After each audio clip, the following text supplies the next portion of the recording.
ఒక ఆయన వచ్చాడట, కోతుకొచ్చి రూపాయి, ఒక 100 రూపాయలు నాకు అమ్మేయమన్నాడట. ఇంకా అందరూ పరిగెట్టి వాటిని తీసుకెళ్ళి అమ్మేసి ఒకడు 10 కోతులు 20 కోతులు అట్లా అమ్మేశారట. రెండోసారి వచ్చాడు, కోతికి 200 అన్నాడట. కోతుకొచ్చి 200 అంటే మరలా పట్టుకెళ్ళి అమ్మేశారంత. మళ్ళీ ఇంకోసారి వచ్చాడు, కోతుకొచ్చి 300 అన్నాడు. 300 అంటే మరలా అమ్మేశారు. గమనించాలి. నాలుగోసారి వచ్చి కోతుకొచ్చి 1000 రూపాయలు అన్నాడట. ఒక కోతికి 1000 రూపాయలు అంటే మొత్తం అప్పుడు కోతులే లేవు, అమ్మేశారంతా. ఇంకా తిరిగి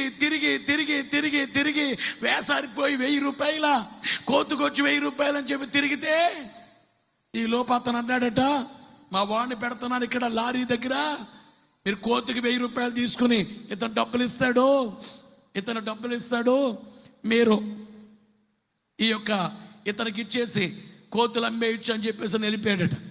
ఇతను అన్నాడట, వెళ్ళిపోయిన తర్వాత సార్ కోతులు ఎక్కడా లేవు. ఆడన్నాడట ఎక్కడా లేవు.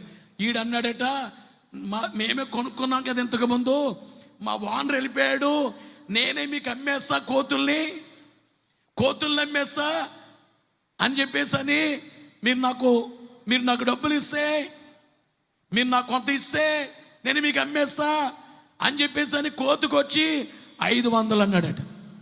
500 అంటే 500కి కొనేసుకుని 1000 రూపాయలకి అమ్మేయచ్చు. ఎంత మిగిలిద్ది? కోతుకొచ్చి 500 మిగిలిద్దని ఈ మహానుభావులందరూ కొనేసి ఆడ దగ్గర ఉన్న డబ్బులతో కొనే మీరు అదే కదా స్కీమ్ వచ్చిందట, 1000 రూపాయలు కడితే 50,000 వస్తుందట అని అనగానే ఇదే మొత్తం బ్యాంకులో డబ్బులని పెడతారు కదా. అవి కొనేస్తే అవన్నీ అమ్మేసి ఆ క్యాండిడేట్ వెళ్ళిపోయాడట.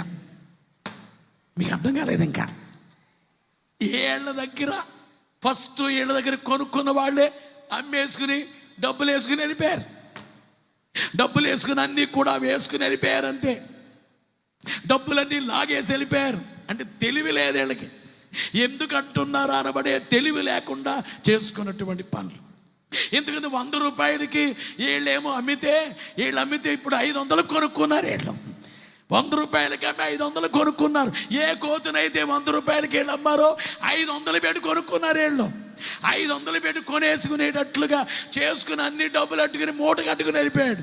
ఇంకా అది ఏరియాకి రాలేదట. ఇంకా రాడు కదా. వినాలి, సరిగ్గా వినాలి, వాక్యం సరిగ్గా ఆలోచించి వినాలి.